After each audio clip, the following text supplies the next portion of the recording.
¿Qué tal? Buenas noches. Buenas noches. Hello, how are you everyone? ¿Qué Thank tal? you ¿Cómo for están being here todos, with us. todas? This Gracias por is the estar aquí monthly con session nosotros. with Esta the es la sesión February mensual de Colegio febrero Mexicano de del Colegio Medicina Mexicano Crítica. de Thank Medicina you Crítica. to all the Gracias audience in Mexico and por Latin America. acompañarnos This is a a la very audiencia en interesting México y session with a Latinoamérica. very Esta es una sesión muy interesante important and special con speaker from un Italy ponente muy and importante y two of especial de our Italia dear colleagues and y a very nuestros important queridos regarding colegas intensive care y in our country. So we have Dr. que son Karina intensivistas Rosas en nuestro país. Sanchez, Tenemos a the la chief doctora Karina of Rosas the Chances, que intensive therapy trabaja en la unit jefatura de la in unidad de terapia Hospital intensiva Ángeles del Tijuana, Hospital Mexico, Ángeles Tijuana, with a México, specialty of con una especialidad emergencies en and medicina de critical urgencias. unit. She will be joining Ella us and will va a help with participar con comments, nosotros, questions. nos We ayudará con also have comentarios y Dr. preguntas. Paola También Verónica tendremos a Romano la doctora Paola Albornoz, Verónica who Romano is Albornoz, a quien professor in the es cardiology profesora clinic adjunta de la specialty in especialidad Centro cardiología clínica Médico, del Centro also a Médico specialist ABC, in también critical medicine. And medicina adscrita del today we Hospital will del be Centro Médico addressing a very ABC. interesting Y topic that I'm hoy sure you are hablaremos de going un to tema muy love, interesante and que it estoy is seguro les va a regarding gustar the mucho practical approach y and tiene que ver practical con el applications abordaje to clínico y diastology function in aplicaciones critical clínicas de la care. disfunción So I'm diastólica sure that en you're going medicina to love crítica. it. And Estoy our seguro de que les va a international gustar mucho guest y is nuestro Filippo Sanfilippo. ponente He will internacional es be Filippo joining us from Sanfilippo. Él Italy.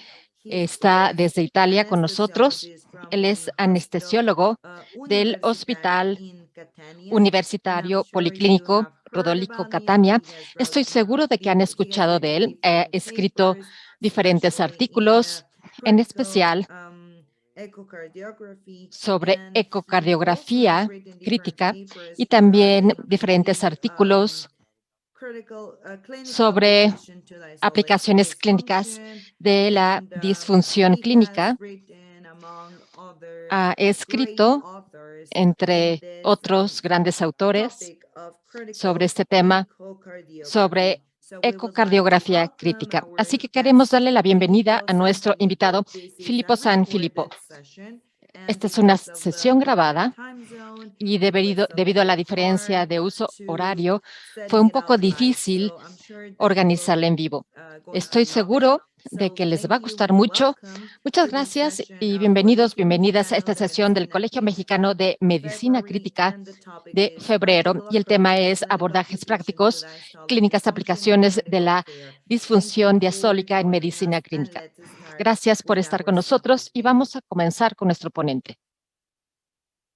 Okay, Muy let's bien, try to discuss a bit with vamos a hablar un my poco Mexican colleagues about con mis colegas diastolic mexicanos dysfunction. We will try de to la make disfunción a practical diastólica. lecture, but Vamos also to a dar understand una a bit of conferencia práctica y physiology también entender un of poco de la diastole fisiología applied to critical de care. la And diástole aplicada al I have cuidado no clínico. conflict of interest. No Let tengo me see conflictos de whether intereses. yes, now the presentation is going. Ahí está And in the la agenda, we will presentación y en la define agenda diastolic vamos a dysfunction definir la in the disfunción field of diastólica critical illness, and en, we'll look at the impact en of diastolic enfermos en dysfunction on estado the crítico. outcome of Vamos a hablar this del impacto de population la of disfunción patients. diastólica And en finally, esta we'll give you población some y sus suggestions for a desenlaces y proactive les daremos approach algunas for the sugerencias patient with para una diastolic dysfunction. aplicación práctica para So let's estos start with the pacientes. first Así of que these three empecemos parts of con the lecture. And la primera why parte de we esta do apply conferencia y guidelines in por qué critical aplicamos care, in guías en echocardiography, and so on? Well, la in the medicina field of crítica. echocardiography, Bueno, we try to en la define what is a ecocardiografía normal intentamos function or a definir normal qué size es as compared to que abnormal es one. funcional en And when comparación con we lo que es refer anormal. normal Y cuando nos values, of course, referimos we a refer valores to a normales, healthy por supuesto, nos population referimos a población stratified by sana, gender, certificada age, por and so género, on. edad, As the example etcétera. you see on the right Por side ejemplo, of the pueden ver a la slide, derecha de la LV internal diapositiva dimension, LV la ejection dimensión fraction, interna LV del volumes ventrículo izquierdo, according to la fracción de the eyección, gender of los volúmenes de carga de acuerdo con el male or género, female, masculino, and what is femenino, the mean and y standard deviation in desviación a estándar y healthy media en una population. población Of sana. course, Por the supuesto, patient el that are in paciente critical care en are not estado that crítico no healthy. está saludable. So that's the first Esta es la primera difficulty when we dificultad try cuando to tratamos de apply aplicar values valores from de las guidelines guías to para people that gente are que critically está en ill. estado crítico. The second point El segundo regarding punto sobre guidelines las that I guías want to que make quiero is that mencionar es que the las guidelines guías are son useful útiles for por many muchas reasons, razones, but pero also también because they porque nos allow us permiten to have tener una indication for indicación para therapy. terapia, Let's say a si un patient is paciente se le indicated a indica un beta beta blocker bloqueador or o no. not. y podemos intentar predecir si el paciente va a responder a ese tratamiento y podemos medir el desenlace, que no solo son mortalidad, pero cuando vemos el campo de cardiología, nuestros colegas en cardiología ven la calidad de vida, reducir la necesidad de hospitalización, etcétera. Ahora, vamos a enfocarnos en la diástole, que es la diastología o el estudio de la función diastólica. Este estudio de la función diastólica empieza con la definición que es una función normal. Es una condición tan simple como cuando el ventrículo izquierdo se llena con un gradiente aurico-ventricular bajo. Así que se llena bien el ventrículo izquierdo con una baja presión, un bajo gradiente aurico-ventricular. Ante la presencia de presión baja, tenemos una función diastólica normal. Y bajo esta condición, vamos a ver un llenado de la válvula mitral temprano. Así que ahora, la cuestión con la función diastólica y su evaluación, inclusive fuera de la medicina crítica, es que no depende de un solo parámetro. Si comparamos la función sistólica, evaluamos la fracción de eyección y otros parámetros. Pero por sí solo, estos parámetros son suficientes para certificar al paciente de acuerdo con la función sistólica. Cuando la disfunción diastólica no es lo mismo, porque necesitamos muchos parámetros que deben integrarse. Y como con muchas otras enfermedades, la evaluación de la función diastólica depende de la precarga y poscarga. Así que, por último, hay dificultades para definir una referencia para edad y género. Así que es un poco difícil evaluar la disfunción diastólica. Y en las guías anteriores, la que fue emitida en 2009, la evaluación fue bastante compleja, como pueden ver en esta diapositiva. Aún así, esto se tomó directamente de las guías. Hay un abordaje práctico y aunque esto sea definido como práctico, lo que sucede es que muchos pacientes van a permanecer con una función diastólica indeterminada. Así que va a ser difícil, inclusive, diagnosticar si el paciente tiene o no disfunción diastólica. Así que estas guías dejaban a la gente muy confundida y perplejos sobre la evaluación de la disfunción diastólica del ventrículo izquierdo. Las guías más recientes, que fueron emitidas en julio de 2019 y por parte de la Sociedad Americana de Ecocardiografía y la Asociación Europea de Imagenología Cardiovascular, brindaron dos ventajas muy importantes. La primera es muy sencilla y estas guías aclararon la relación entre la función sistólica y diastólica. Y eso lo veremos en la próxima diapositiva. Y el segundo gran punto es la simplificación en el diagnóstico y la graduación de la disfunción diastólica. Bueno, primero que nada, estas nuevas guías básicamente quitaron la idea de disfunción sistólica del ventrículo izquierdo aislado, porque una vez que el paciente tiene disfunción sistólica, como por una fracción de eyección de menos del 50%, el paciente, por definición, tiene disfunción diastólica. Un paciente con 4% de fracción de eyección tiene disfunción diastólica por definición, así que no necesitamos diagnosticarlo, pero sí necesitamos graduar la disfunción diastólica. Bueno, con respecto al segundo punto, en el intento de las guías para facilitar el diagnóstico, al menos podemos ver en comparación con el abordaje práctico de 2009, que ahora dependemos solo en 4 variables. Estas 4 variables pueden medirse en la vista apical de 4 cámaras o de 2 cámaras. Además, de la velocidad de regurgitación. Esta es la velocidad de E prime, que es una imagen Doppler, es un parámetro de imagen Doppler que mide la velocidad del nivel basal del miocardio y su velocidad en la relajación, básicamente. Tenemos la razón E prime,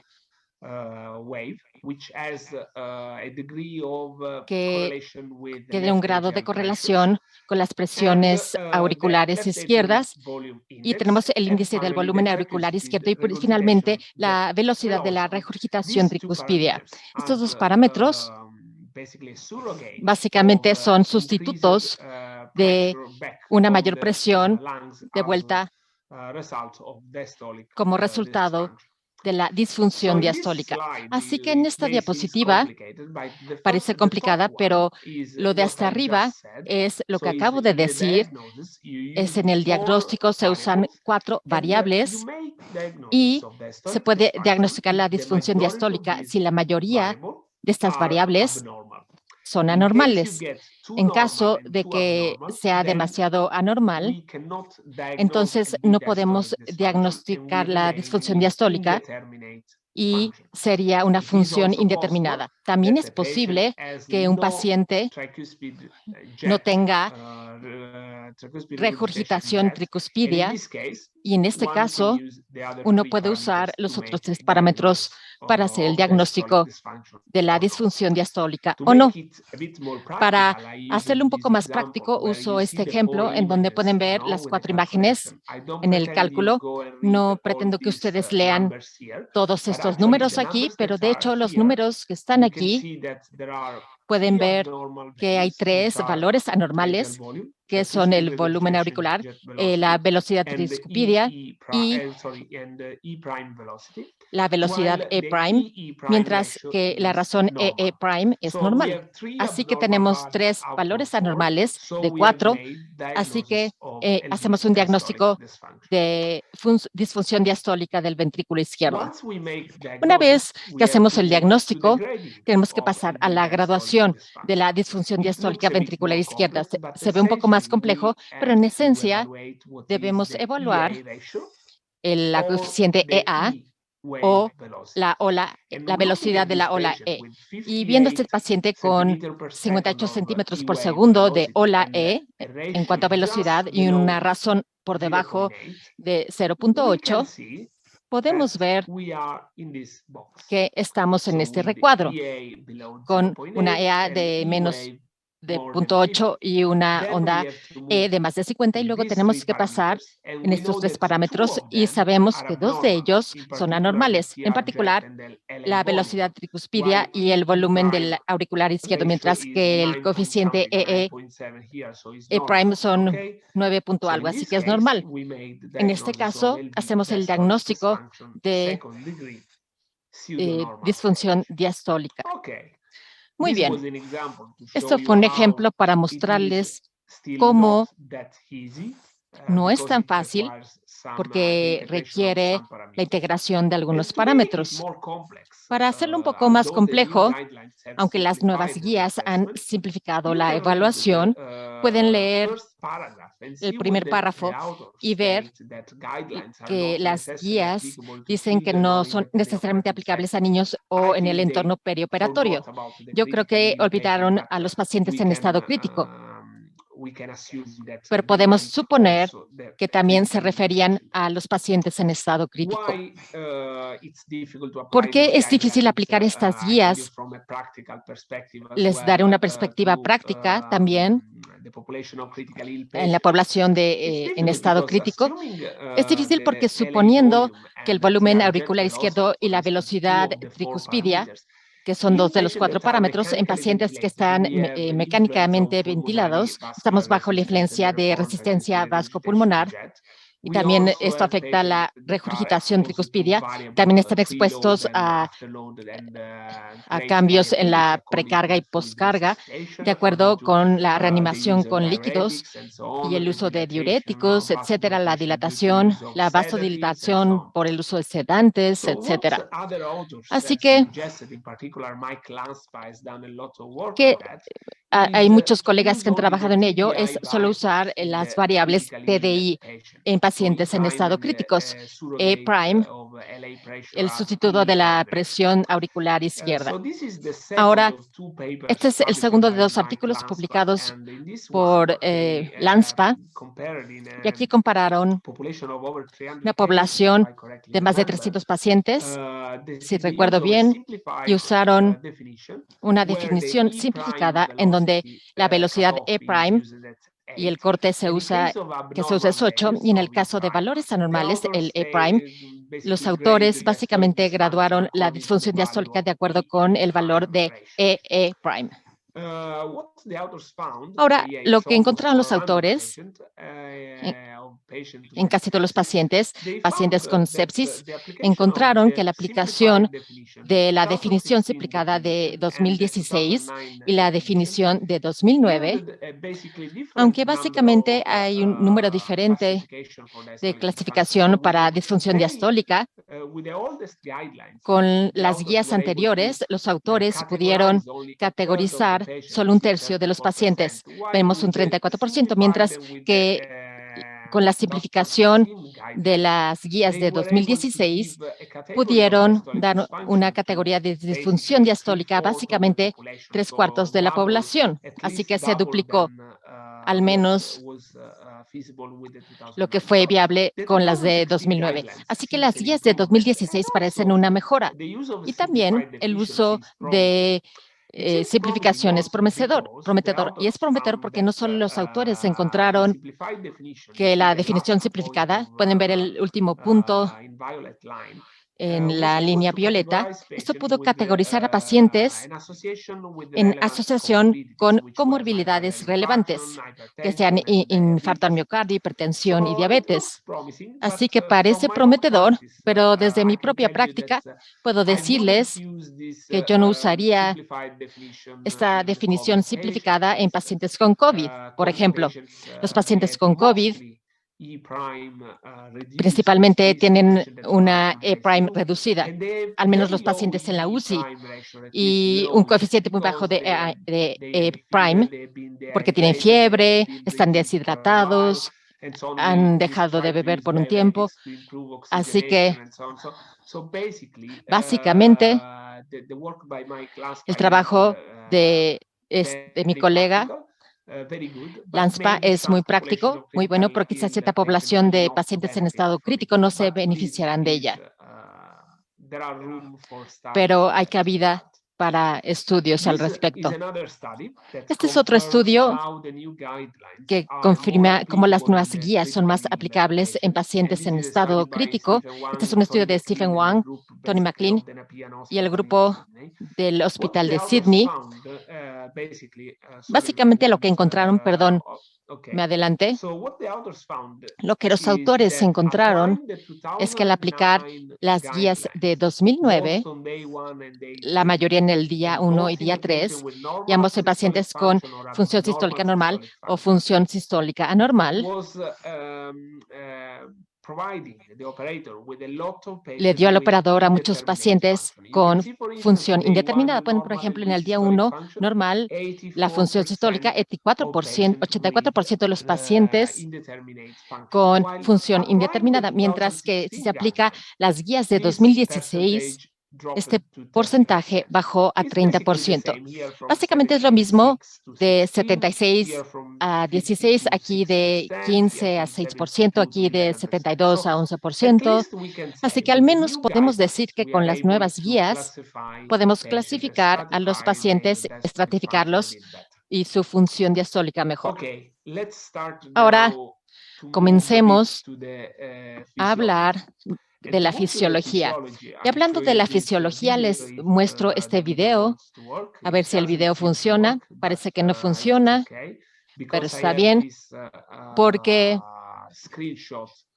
tengo estas capturas de pantalla.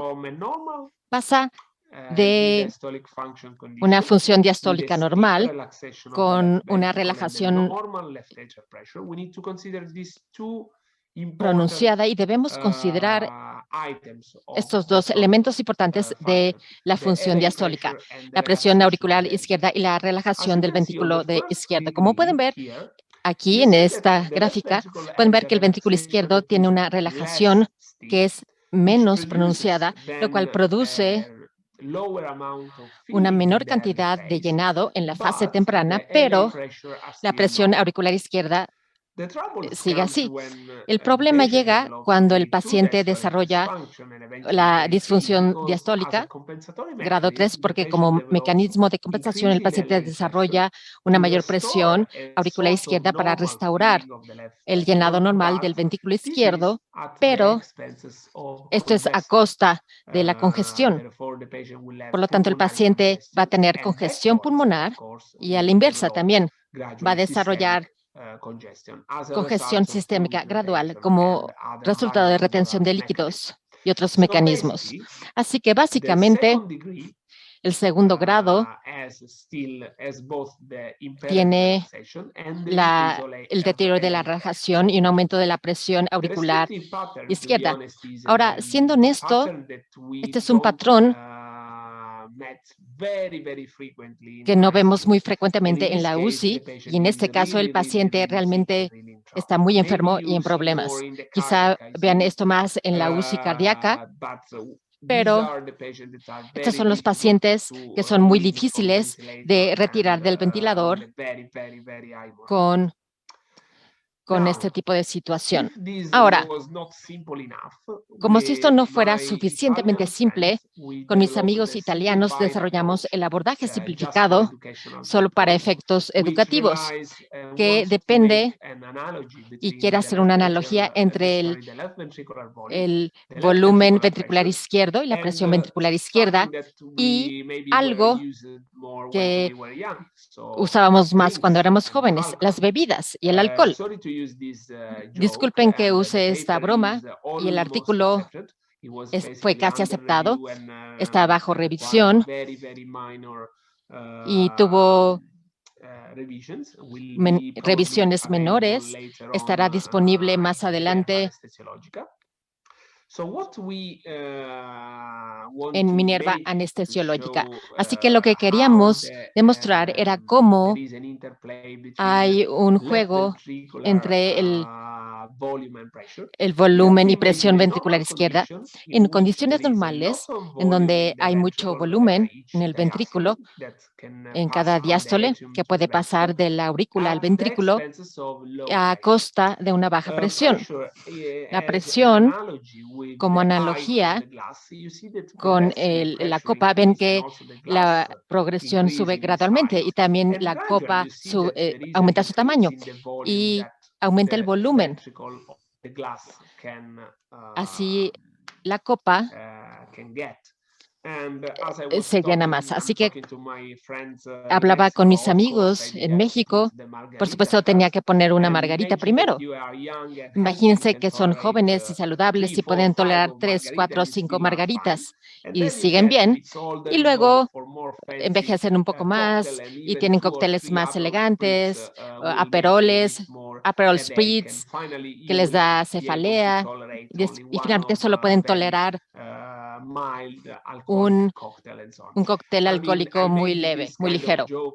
Hago este tipo de broma para que sea una manera de recordar este juego entre el volumen ventricular izquierdo en cada diástole y la presión del ventrículo izquierdo. Por supuesto, esto nos ayudará a recordar un poco más cómo funciona o cómo opera esta disfunción diastólica. Ahora vamos a hablar de la evidencia y de la ciencia y que hablemos sobre la influencia de la disfunción diastólica ventricular izquierda y sus desenlaces. Pasando a los pacientes en estado crítico, aunque hay datos que son antiguos, por favor recuerden que hasta 50% de pacientes con edema pulmonar llegan a urgencias y tienen una función sistólica preservada y una válvula mitral normal. Estos son datos del New England. En otras palabras, estos pacientes desarrollan un edema pulmonar secundario a la disfunción. Y solo 50% de las hospitalizaciones por insuficiencia tienen fracciones de eyección normales. Así que tienen insuficiencia cardíaca diastólica. La prevalencia de esta población con las nuevas guías es algo similar, 4 a 5 veces mayor que la prevalencia de disfunción sistólica. Ahora, necesitamos evidencia del impacto significativo de la disfunción diastólica en pacientes con cirugía vascular, cirugía cardíaca o que están en cuidados intensivos. Al hablar con intensivistas, mi enfoco en el desenlace de la UCI y la evidencia. Este artículo para mí fue sumamente importante porque fue el primer artículo que evaluó como metaanálisis la asociación entre la ecocardiografía o el desempeño cardíaco y la mortalidad en pacientes con sepsis severa y choque séptico. Este metaanálisis de Stephen Huang en Sydney incluyó 11 estudios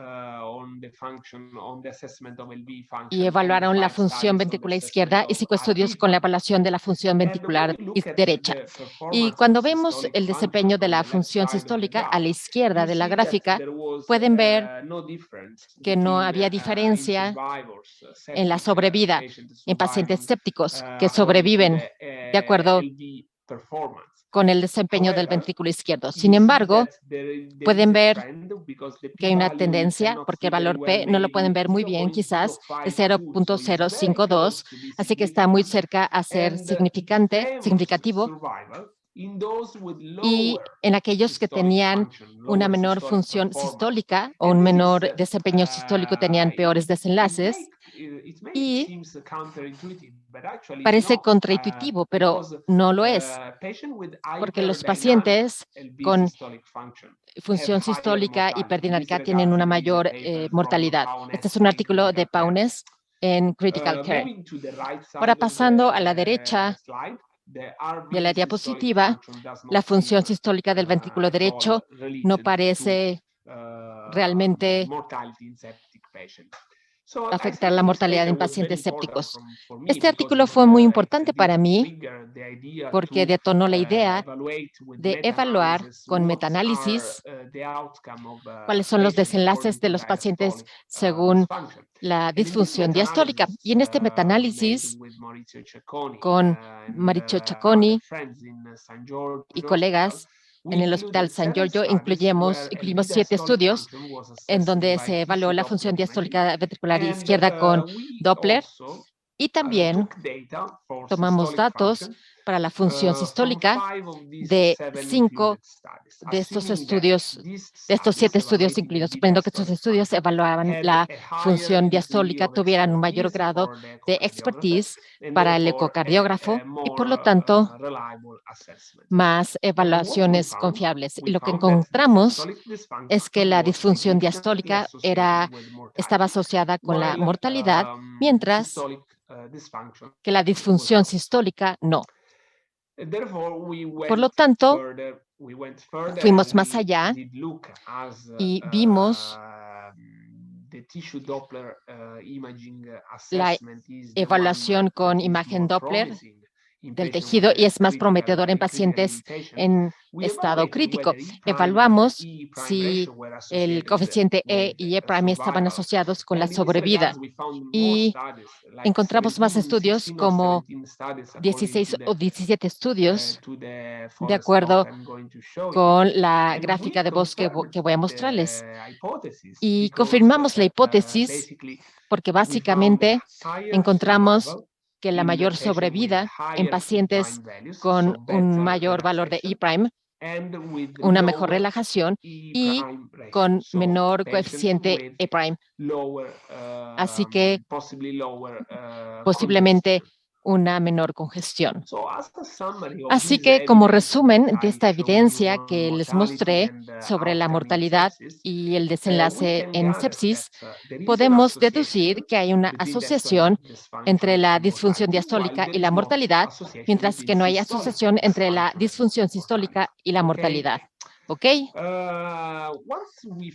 Ahora, ¿por qué encontramos una asociación? Estadísticamente debemos entender por qué esta asociación. Y me parece fácil entender por qué la disfunción diastólica era un desenlace en los pacientes con sepsis, porque suponiendo que cualquier paciente con disfunción diastólica, sabemos que se beneficiará con una precarga adecuada o el ritmo sinusal y evitar la taquicardia.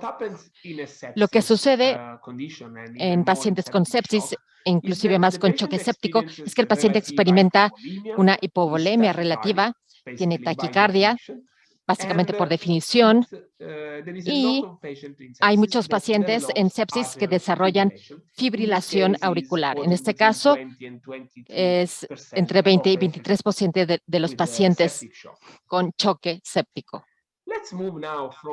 Ahora pasemos de la mortalidad de la sepsis al retiro de los pacientes en la UCI, sin importar la condición, la sepsis, etcétera.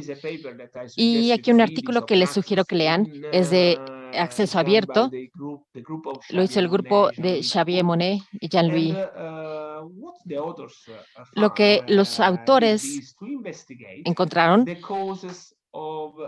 fueron las causas del retiro de la ventilación mecánica en pacientes en estado crítico. Es un estudio de muchos pacientes, es el estudio más grande sobre este tema. Casi 60% de las fallas se debió a disfunción cardíaca. El autor lo llamó edema pulmonar debido al retiro de la ventilación mecánica. Y viendo los datos presentados por los autores, lo que podemos ver como diferencia entre pacientes con edema pulmonar inducido por retiro de la ventilación en comparación con aquellos que no experimentaron este tipo de edema pulmonar, es que tienen fracciones de eyección similares, pero pacientes con edema pulmonar inducido por retiro de ventilación tienen un coeficiente E' mayor, posiblemente una presión auricular izquierda mayor. Y cuando pasamos al estudio de respiración espontánea, hubo un volumen diastólico mayor, y mientras que en los otros pacientes no tuvo cambios. Inclusive más importante desde la perspectiva clínica, si no tienen ecocardiografía o no tienen PICO, un dispositivo PICO, después el paciente con edema pulmonar inducida por retiro de ventilación eran no respondedores a fluidos. Por lo tanto, estaban muy bien llenados. No van a experimentar edema pulmonar inducido por retiro de la ventilación. Todos respondían a fluidos. Estaban en la parte baja de esta curva. Por lo tanto, lo que hicimos fue evaluar con Antoine y Andrea Morelli y otros expertos la asociación de los parámetros ecocardiográficos de la falla del retiro de la ventilación mecánica. Y lo que encontramos es que, sin importar el abordaje sobre el retiro con el estudio con soporte de presión, encontramos básicamente que no había diferencia la fracción de eyección para predecir la falla, pero lo que encontramos es que el coeficiente EE' era mucho mayor en aquellos que experimentaban falla en el retiro del ventilador. El E' era mayor en pacientes. Lo que encontramos es que esto también lo confirmó otros parámetros de ecocardiografía, es que los pacientes con una mejor función diastólica tienen más probabilidades de tener éxito en el estudio de retiro de ventilación. Por otro lado, la disfunción ventricular izquierda medida por la fracción de eyección es menos claro. De nuevo, encontramos una asociación y debemos explicarla. Yo creo que en este caso es bastante sencillo porque cuando cambiamos de ventilación de presión positiva a negativa, sucede que cambiamos las condiciones de carga del ventrículo izquierdo a condiciones de carga desfavorables, porque tenemos una precarga mayor y una precarga inferior. Y el aumento en la poscarga no facilita el vaciado del ventrículo izquierdo. Por lo tanto, una mayor presión ventricular izquierda, por definición, va a hacer que el paciente lleve a una condición de edema pulmonar. Por lo tanto, no parece ser una sorpresa que algunos autores del artículo que mostré investigaron a un grupo de pacientes que después de fallar al estudio de respiración espontánea fueron tratados con diuréticos, en especial el uso de diuréticos, y pasaron de independencia de precarga a dependencia de precarga, que estaba asociada con una mayor probabilidad de éxito en el retiro de la ventilación. Muy bien, hemos definido esta disfunción diastólica en pacientes en estado crítico. Queremos entender el impacto de la disfunción diastólica en el desenlace de pacientes en estado crítico. Y por último, les daré algunas sugerencias y un abordaje práctico sobre cómo manejar la disfunción diastólica ventricular izquierda. Este es un artículo que escribimos con Antoine Bielapaun Scoletta. Es de acceso abierto, es gratuito, lo pueden leer si desean y les dará algunas sugerencias.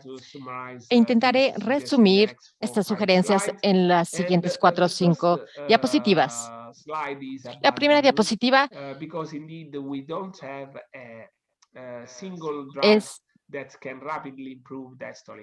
que es difícil mejorar rápidamente la función diastólica ventricular izquierda. No tenemos una bala mágica y, por lo tanto, debemos actuar con un abordaje proactivo, en lugar de con un abordaje farmacológico, una vez que suceda algo malo. Así que, en la consideración de nuestro abordaje en un paciente con disfunción diastólica, debemos considerar cuál es la fisiología del llenado y la presión auricular izquierda. Así que cuando hay disfunción diastólica, hay una presión auricular izquierda normal. Aquí lo pueden ver aquí en estas gráficas, lo mismo que ven acá, pero pueden ver que si se compara con una relajación normal muy pronunciada, aquí la relajación es menos pronunciada y por lo tanto el llenado temprano se reduce. Y el llenado debido a la contracción auricular aumenta. Lo que esto significa es que si el paciente desarrolla fibrilación auricular, va a perder una cantidad considerable de llenado y, por lo tanto, el volumen va a disminuir. Les voy a mostrar ejemplos clínicos después. Así que una disfunción diastólica puede sugerir que lo que debemos hacer es mantenernos alejados de la taquicardia y la fibrilación auricular. Esto se vuelve más complejo cuando tenemos disfunción diastólica grado 2, porque no solo hay una relajación pronunciada. Pueden ver que la presión auricular izquierda, que lo puse aquí en esta línea para simplificarlo, aumenta. El aumento en la presión auricular izquierda y el llenado similar al que ven aquí en un paciente normal. Sin embargo, intenten imaginar qué pasa con la hipovolemia, que va a bajar la barra de la presión auricular izquierda y por lo tanto va a disminuir el llenado temprano. Y ustedes saben que estos pacientes, o para cualquier paciente, la hipovolemia es un detonador de fibrilación auricular. Si el paciente desarrolla hipovolemia y luego pasa a fibrilación auricular, va a perder una gran cantidad de llenado ventricular izquierdo. Sin embargo, por favor tengan en cuenta que la solución no es la hipervolemia. No es la hipervolemia porque este paciente tuvo presión auricular izquierda muy alta y si se aumenta la presión auricular izquierda más, se va a desarrollar edema pulmonar. Así que el balance de líquidos en este paciente es muy importante. Ahora, de nuestra simulación, el laboratorio de simulación, les mostraré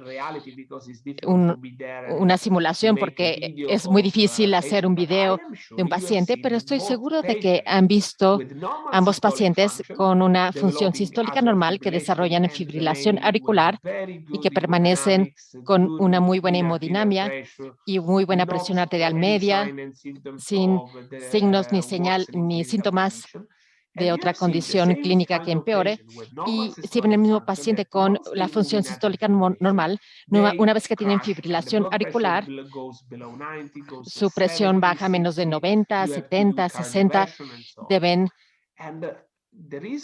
actuar en consecuencia. Y la razón es que hay un cambio en la función diastólica. Este es un video. Espero que funcione. Desafortunadamente parece que no funciona por el problema técnico que tuvimos porque me moví a otra computadora. Una disculpa por eso, pero básicamente es un video que muestra que el paciente se mueve a fibrilación auricular y la presión arterial es casi la misma, mientras que el otro video tampoco funciona. Una disculpa, es otro video del mismo paciente, pero con disfunción diastólica y pasa a fibrilación auricular y habrá una baja en la presión arterial media y requerirá tratamiento más urgente. Por supuesto, entre más rápida sea la fibrilación auricular, peor será el llenado ventricular izquierdo. Como sugerencia, en un artículo del abordaje práctico escrito con Antoine Delabarre, Poletta y Andrea Morelli, damos 5 sugerencias, porque como dije, no hay bala mágica que pueda mejorar la función diastólica ventricular izquierda. El primero, empecemos aquí, es reducir la poscarga lo más posible. No hay razón por la que el paciente deba quedarse con poscargas muy altas si no está indicado por cualquier otra razón. Por supuesto, el paciente debe evitar arritmias y taquicardia sostenida, porque esto va a aumentar la demanda de oxígeno, pero por favor, cuiden la presión diastólica.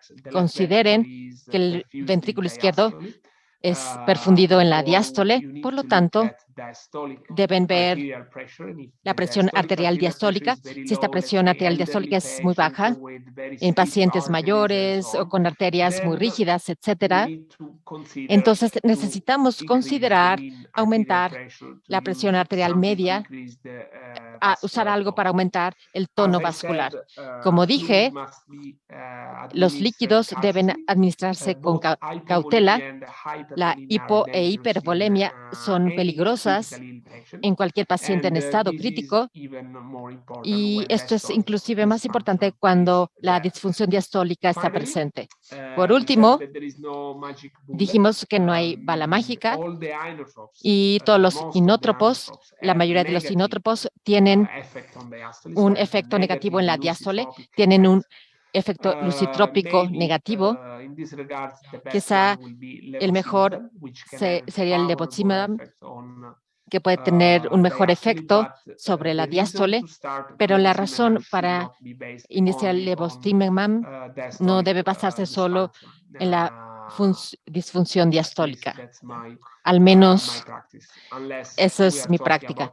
A menos que estemos hablando de un paciente con patrón restrictivo, que sería un paciente muy complejo de manejar. Pero ciertamente debemos saber que cuando empezamos con adrenalina, empeoramos la función diastólica y cuando empezamos con Mildredon hay evidencia en conflicto, pero la función diastólica del ventrículo izquierda quizás no mejore. Así que como conclusión, la disfunción diastólica es muy común y vemos que afecta el desenlace de pacientes en estado crítico. La evaluación requiere capacitación, pero considerando que podríamos usar solo los valores TDI, esto puede ser más fácil, como lo ha sido en los últimos años. Y para manejar al paciente con disfunción diastólica ventricular izquierda, yo he tratado de mantener las cosas sencillas, mantener un llenado óptimo, evitar la taquicardia, fibrilación articular y mantener lo más posible el ritmo sinusal y asegurar una perfusión coronaria adecuada. Y con esta diapositiva les agradezco mucho por la invitación y estoy abierto a cualquier pregunta del panel.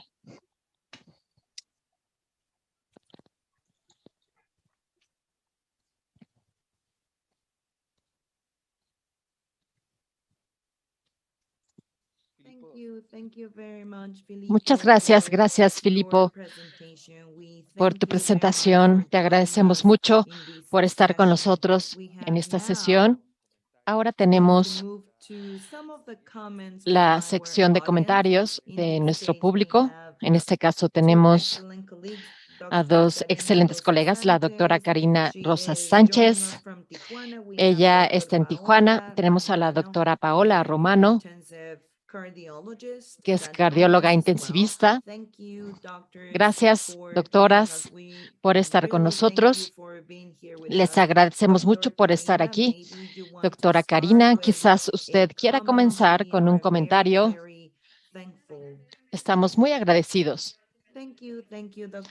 Gracias, doctor Calderón. Gracias al colegio y doctor Sanfilippo por compartir con nosotros esta presentación.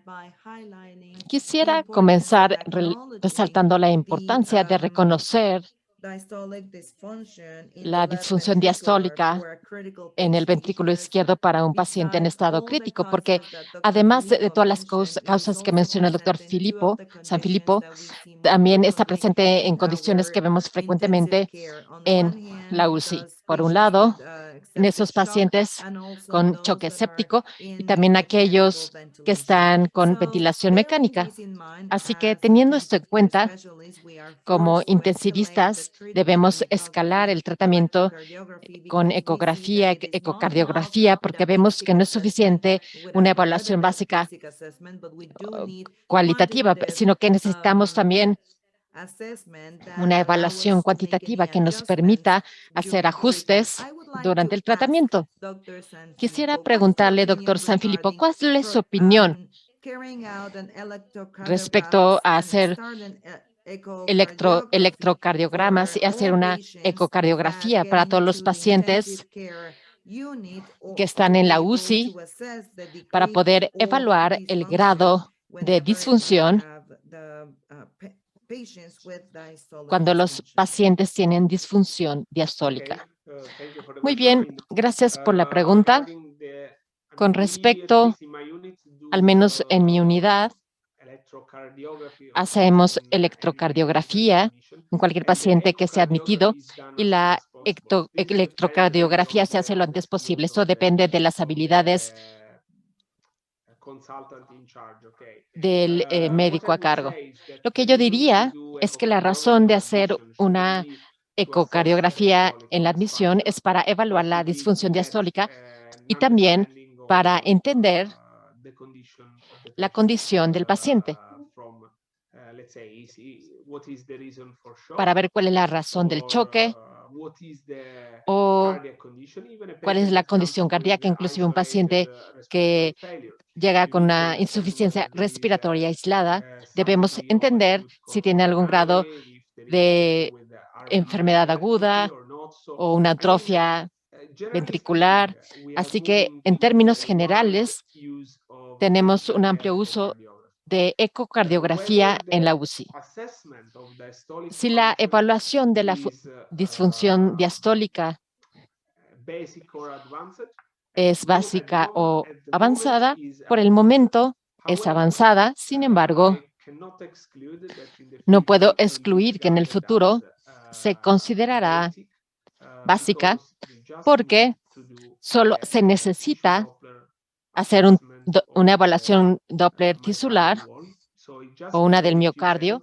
Así que en unos cuantos segundos, al menos si se hace la evaluación simplificada, el E' o el coeficiente E'. El otro comentario es que estamos haciendo un estudio tratando de entender la evolución de la disfunción diastólica desde la admisión, después de las 24 y 48 horas y después del retiro de la ventilación. Es complejo porque quizás muchos pacientes no llegan al retiro de la ventilación, pero queremos entender cómo la disfunción diastólica ventricular izquierda está presente al principio y cómo evoluciona. Así que es un estudio longitudinal, porque puede ser pronóstico, pero también porque la disfunción diastólica quizás no se aclara con la primera ecocardiografía que hacen, si el paciente está muy hipovolémico. Si el paciente está hipovolémico, tenemos menor presión auricular derecha, pero una vez que se restaura la condición de la volemia, quizás veremos que el paciente tiene una presión normal. Por otro lado, es posible lo contrario. Si tienen pulmones muy colapsados, entonces la reanimación puede disminuir aunque esté con ventilación mecánica. Así que lo que yo diría es que se hace la ecocardiografía lo antes posible si uno tiene las habilidades cuando llega el paciente para mejorar el manejo desde muchas perspectivas, líquidos, función cardíaca, el uso de inótropos, vasopresores y tener una idea de la función diastólica en las siguientes 24 48 horas, una vez que el paciente esté más estable, puede ser valioso.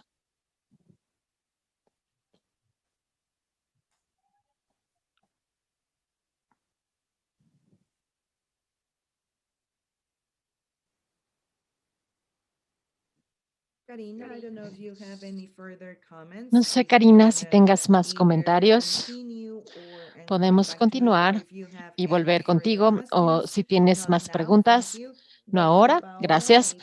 Doctora Paola, quizás usted quiera hacer un comentario o quiera añadir algo para el doctor Filippo. Gracias, doctor Filippo, por esta conferencia tan apasionante. Esto es algo que hemos experimentado en nuestra unidad de especialidad y lo importante que es medir la función diastólica antes de que los cardiólogos digan, bueno, no tuvimos los parámetros, hubo problemas con la administración de líquidos y no podemos cuantificar la función diastólica, pero ahora hemos evolucionado y queremos ser más estrictos en términos del estudio ecocardiográfico. Me gusta el hecho de que tenemos un abordaje simplificado que presentó el doctor Filippo, que nos ayudó a clasificar a nuestros pacientes. Tenemos un grado normal y aquellos que están totalmente del otro lado, que son fáciles de identificar con el coeficiente EE. Así que los grupos en el medio son aquellos en los que debemos buscar los parámetros para entender en dónde los vamos a agrupar. Y la importancia de agrupar a los pacientes es entender a una paciente con una cardiopatía, principalmente si tiene ventilación. Quisiera que el doctor Filippo nos dijera, para evitar la presión baja, yo creo que es realmente importante ponerlos en un grupo a fin de manejarlos. Así que algo más que quiero mencionar es que la disfunción diastólica ha sido entendida por nosotros, ya no es algo pasivo, es parte de la función cardíaca. Este es un proceso activo que evoluciona sepsis, hipovolemia, es algo apasionante. Así que quiero, doctor Filippo, que hable del proceso de retiro, no usar presión positiva en esos pacientes que tengan presiones altas en el ventrículo izquierdo, también considerando si hay taquicardia y los diferentes factores que usted mencionó. Gracias. Gracias. Una es sobre el proceso de retiro de la ventilación. Eso se refiere porque tuve problemas con el audio. Es un comentario sobre el proceso de retiro de la ventilación.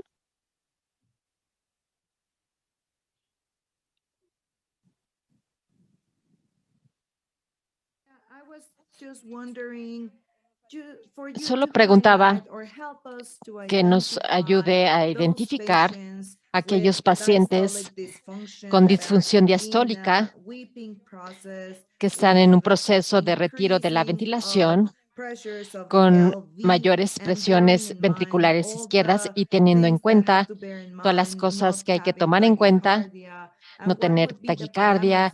¿Cuáles serían los parámetros que nos ayudan a identificar este grupo de pacientes? Si la electrocardiografía nos ayudaría a clasificarlos en cierto grado de la disfunción diastólica y es importante no perder la presión positiva cuando realizamos el proceso de retiro de la ventilación. Ok, gracias.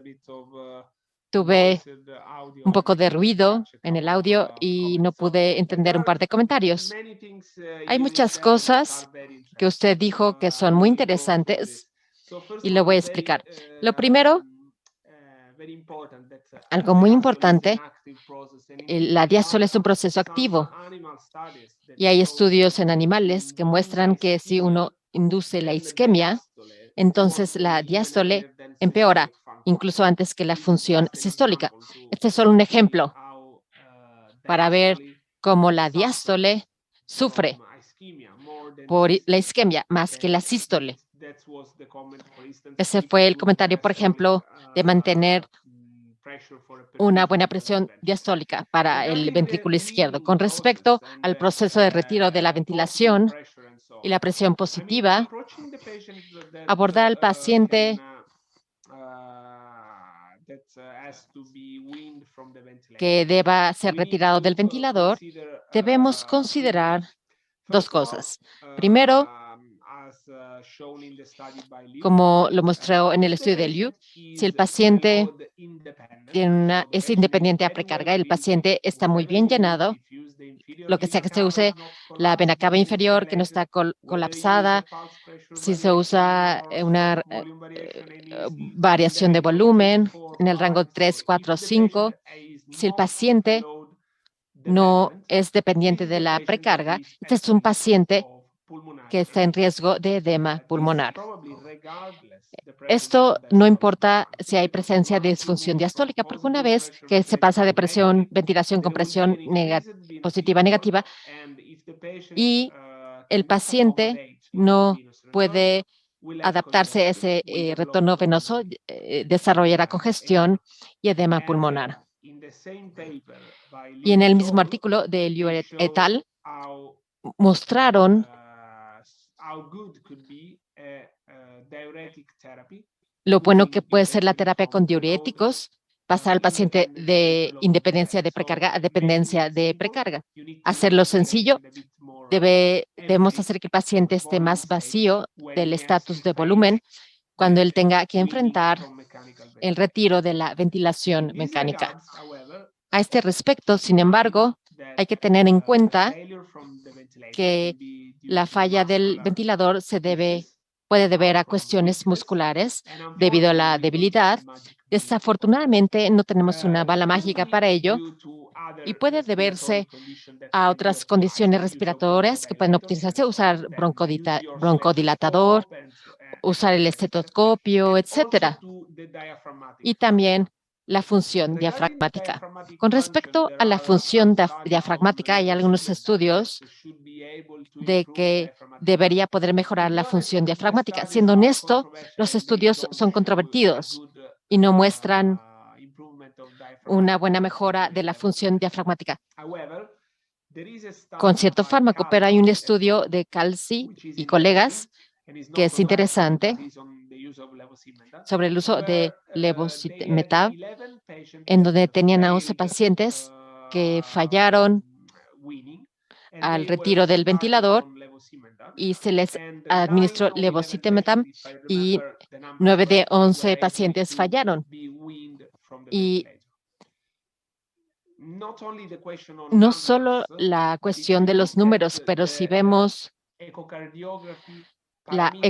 los parámetros de la ecocardiografía de esta población de pacientes que empezaron con levosimetab, hubo una mejora en los parámetros diastólicos, mucho más que la mejora de los parámetros sistólicos, que fueron casi iguales, pero E-prime y otros parámetros mejoraron mucho. Esto podría ser una opción si está disponible. Yo sé que el levosimetab no está disponible en todos los países. No sé si en México el levosimetab esté disponible. Cuando trabajaba en Reino Unido no había sido aprobado, así que quizás se necesiten hacer una solicitud especial para conseguirlo. En resumen, debemos usar mucha fisiología. Finalmente, piense en el papel del PIP, porque si tenemos vías aéreas abiertas y las vías aéreas no están muy distendidas, en este caso tenemos una resistencia vascular pulmonar óptima. Si se estira demasiado las vías aéreas, va a haber un aumento en la resistencia pulmonar vascular, así que se usa un PIP exagerado, pero lo que pasa con el retiro es que el paciente desarrolla cierto colapso, así que se pierde el PIP.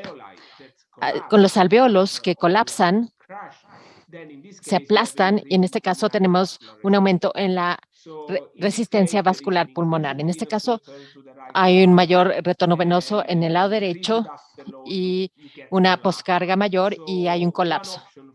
Una opción para el paciente frágil con disfunción diastólica, con insuficiencia ventricular derecha o función subóptima va a ser extubarlos en una ventilación no invasiva para que sea un poco más gradual. Y también la ventilación no invasiva va a producir una presión positiva de vías aéreas para evitar un incremento precipitado de la presión del volumen del ventrículo izquierdo. Así que transicionamos del PIP con el tubo a la ventilación espontánea. Espero haber respondido a su comentario. Sí, gracias.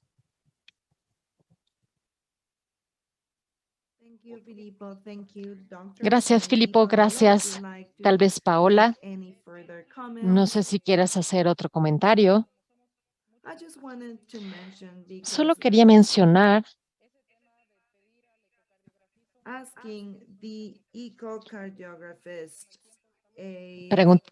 preguntarle o pedirle al ecocardiógrafo una evaluación diastólica completa.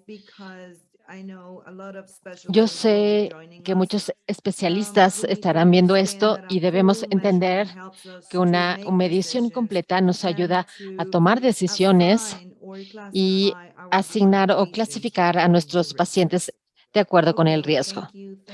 Muy bien, gracias. Gracias, doctora. Quisiera hacer algunos comentarios y algunas preguntas al doctor Filippo. Filippo, primero que nada, le agradezco mucho por estar con nosotros. Es bien conocido que la evaluación de la función diastólica, Filippo, yo creo que usted estará de acuerdo, requiere capacitación avanzada, no requiere formación avanzada. Y a veces, muchos médicos, dependiendo de la situación, dependiendo del país, etcétera, no todos los médicos pueden evaluar de manera correcta la función diastólica. Así que en términos de la importancia de la función diastólica en el entorno de cuidados críticos, quizá para los médicos es muy importante la función diastólica en términos del retiro de la ventilación mecánica, porque como sabemos, la función diastólica es muy importante en el entorno del retiro del ventilador. Así que, en su opinión, cuando el médico Filippo no puede evaluar la función diastólica, ya sabes, en los turnos nocturnos, quizá el médico no puede solicitar la ecocardiografía del cardiólogo ecocardiografista. ¿Usted cree que la congestión pulmonar es más importante que la congestión hemodinámica? Porque, como sabemos, en ciertos estudios, la congestión pulmonar tiene o puede ser más específica o sensible que la congestión hemodinámica, porque sabemos la presión de llenado puede variar de acuerdo con el estado crónico u otros factores. Así que, en términos del retiro del ventilador, quizás lo más importante es evaluar la congestión pulmonar y podemos evaluarla usando, por supuesto, ultrasonido pulmonar. ¿Qué opina al respecto? Excelente comentario. Así que sí, creo que es muy útil. Yo diría que si no tienes habilidades avanzadas de ecocardiografía, es mejor evaluar la vena cava inferior y el ultrasonido pulmonar para la evaluación completa de los pulmones. Eso puede darte unas sugerencias muy prácticas, así que es muy bueno. Hay algunos artículos que yo revisé uno recientemente que intentan correlacionar la disfunción diastólica y la congestión pulmonar. Ahora, siendo honesto, creo que necesitamos muchos números para entender realmente la correlación entre estas dos cosas, y le diré por qué. Lo primero es que uno de los puntos clave es que si el paciente ha estado intubado por neumonía o el paciente fue intubado por algo más, por sepsis urinaria. Si el paciente experimentó insuficiencia respiratoria o solo estaba en choque séptico debido a otra fuente de sepsis. Esto porque en ese caso no se sabe si la congestión pulmonar se relaciona con la neumonía por sí sola o se debe a un incremento en la presión auricular izquierda o la presión inversa al pulmón. El otro punto es que si vemos que si la disfunción diastólica está presente o no, si es disfunción diastólica grado 2 y si está presente o no, eso es importante porque ese es el tiempo en que tenemos un aumento en la presión auricular derecha. Y si hay una presión, un incremento en la presión auricular derecha que favorezca la congestión y el edema pulmonar. Así que yo creo que la evaluación diastólica por sí sola puede ser valiosa.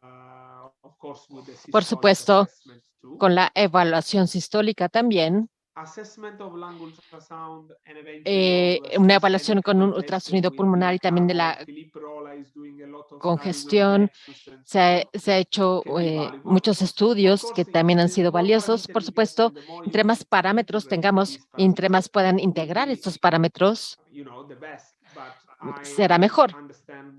Pero entiendo que es difícil en la actualidad tener una UCI con todos los doctores formados en ecocardiografía avanzada, en ultrasonido pulmonar avanzado y que puedan hacer esto. Así que, en general, creo que es lo mismo con el monitoreo hemodinámico. El monitoreo hemodinámico per se no cura al paciente, sino entender los números que da el monitoreo y la integración en la clínica práctica con el juicio algorítmico que puede hacer una diferencia. En otras palabras, evaluar la función diastólica no significa nada si no aplicamos todo el abordaje proactivo que puede ayudar a que el paciente esté en la mejor condición para el retiro de la ventilación o lo que sea, que solo con el manejo en la UCI. Sí, Filippo, gracias. De hecho, es importante porque debemos tener en cuenta la cascada de agua pulmonar. Es evaluar la función diastólica es importante antes de que haya congestión pulmonar.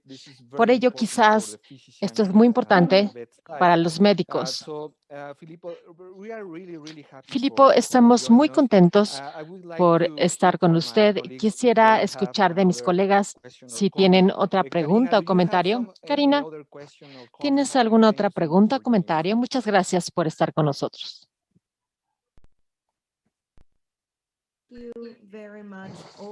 Muchas gracias. Todo esto es muy interesante y cada vez que resaltamos la importancia de la disfunción diastólica, tenemos que ver el ciclo cardíaco que ha sido subestimado y que no fue bien diagnosticado. Además de reconocer esto se relaciona con peores escenarios, en especial la mortalidad. Y podemos identificar y podemos manejar a los pacientes de manera adecuada. Como escuchamos del doctor Filippo, con las guías y recomendaciones de 2009 a 2016, entendemos que hay limitaciones para identificar estos algoritmos.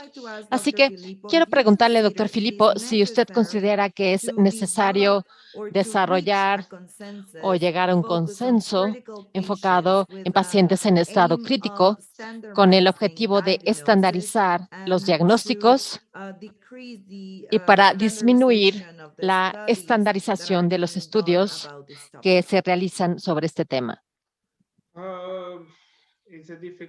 Bueno, es una pregunta difícil.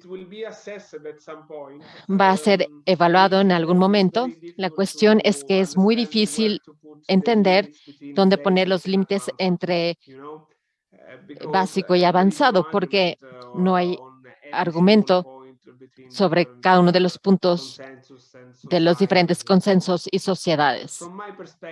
Desde mi perspectiva, la eco es algo, bueno, entre más la hago, más trato de hacer algo más. Y siendo honesto, usar un Doppler en la válvula mitral podría parecer relativamente fácil y yo no veo una gran diferencia de poner el Doppler pasivo con diferente configuración en el miocardio para entender la velocidad de la contracción y la relajación. Así que lo que estoy diciendo es que es difícil decir que si se hace esto, aquí se hace básico y aquí lo avanzado. Simplemente es un continuo de aprendizaje. Y en diástole entiendo que debe considerarse como avanzado, pero yo alentaría a cualquiera que haga eco que tratará de evaluar el E' y el coeficiente E'. Es bastante fácil. Si los estudios en el futuro con más y más pacientes nos dirán que este abordaje tiene correlación con el pronóstico, entonces esto será un impulso y es más probable que estudiemos cada vez más la función diastólica. Otro comentario es que para la función diastólica estamos en una etapa en donde usamos el mismo parámetro que nuestros amigos cardiólogos usan con un paciente que entra al hospital para recibir una ecocardiografía despierto y se les hace el escaneo. No es lo mismo en la UCI, donde hay ventilación, el paciente está enfermo, pueden tener isquemia cardíaca, cualquier condición que empeore su función diastólica, y se usa el mismo corte. Probablemente no sea el mejor abordaje y esa es quizá la mejor solución por el momento. Les doy un ejemplo. En mi unidad tenemos un número relativamente bajo de pacientes con COVID, porque mi unidad fue una de las últimas de la ciudad que fue convertida a unidad COVID. Y mi idea personal, estoy haciendo análisis, etcétera, y la idea y la impresión es que los valores de EE prime eran muy bajos. ¿Esto significa que este paciente no estaba enfermo? ¿Significa que este paciente no tenía disfunción diastólica? No lo creo. Solo son los resultados de que ellos no habían comido ni bebido durante varios días y tenían temperatura de 39 grados durante varios días.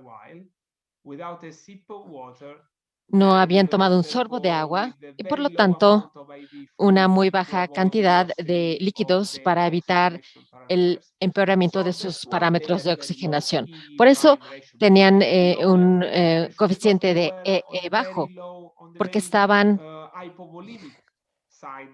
muy hipovolémicos. Así que, en otras palabras,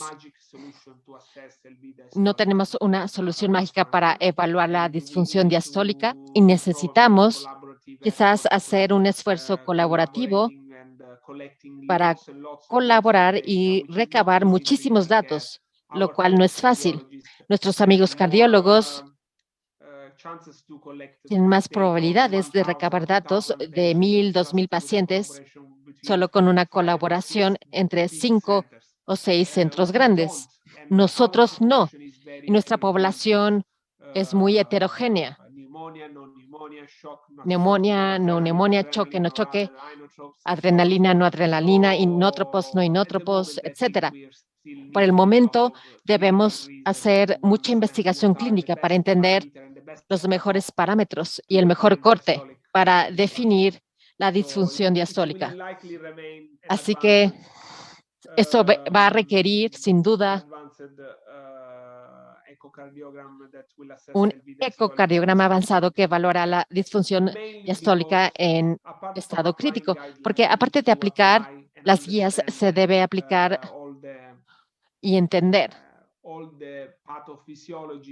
toda la fisiopatología de los pacientes en estado crítico y por qué la disfunción diastólica es así. Muy bien, Filippo, muchas gracias. Realmente te agradecemos por tus excelentes análisis. Gracias, Filippo. Bueno, me gustaría escuchar de Karina el último mensaje a fin de concluir esta sesión, Karina. Por favor, Karina, gracias por estar con nosotros.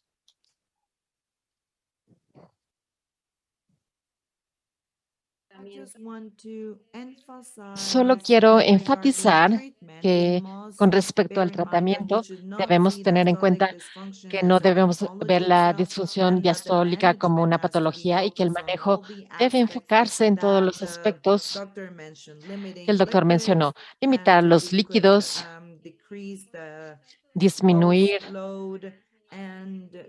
la poscarga para poder disminuir el riesgo de un paciente que se deteriore más. Gracias, Karina. Gracias por estar con nosotros. Y Paola, ¿tienes unas últimas palabras para nuestra audiencia mexicana y latinoamericana? Gracias por estar con nosotros, Paola. Solo quiero agradecer al doctor Filippo por su excelente presentación y debemos seguir avanzando en este tema tan apasionante y que es diverso en términos de tratamientos. Podemos evaluar un paciente en la mañana con disfunción diastólica, con diuréticos. y el escenario puede cambiar unas horas después, pero identificar a pacientes con riesgo de desarrollar edema pulmonar, cosas así son importantes. También tenemos otros métodos como el ultrasonido pulmonar que nos ayudan a identificar a los pacientes y evaluarlos. Gracias, doctor Filippo. Gracias al colegio por la invitación. Gracias a todas. Gracias, Karina, Paola. Filippo, antes de concluir, ¿nos podrías dar el último mensaje a nuestro público mexicano y latinoamericano? Bueno, mi último mensaje de mi parte es ser curiosos y aprender.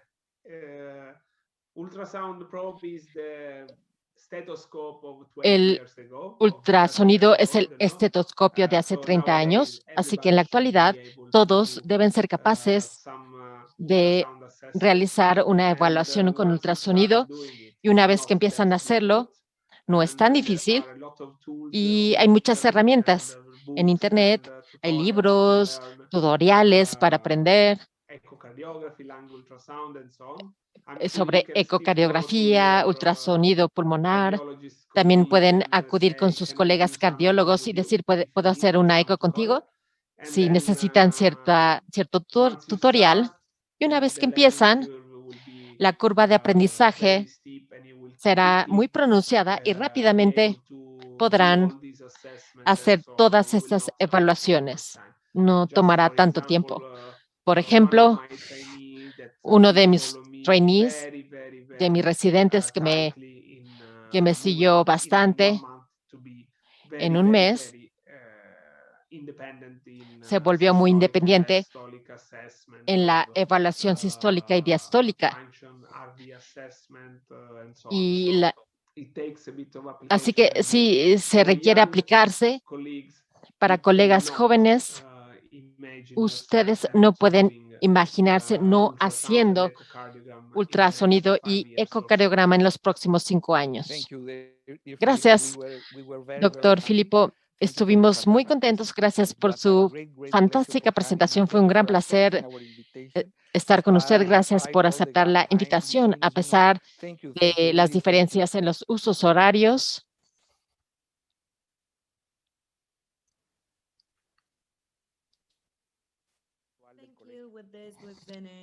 Muchas gracias. Con eso concluimos nuestra presentación mensual.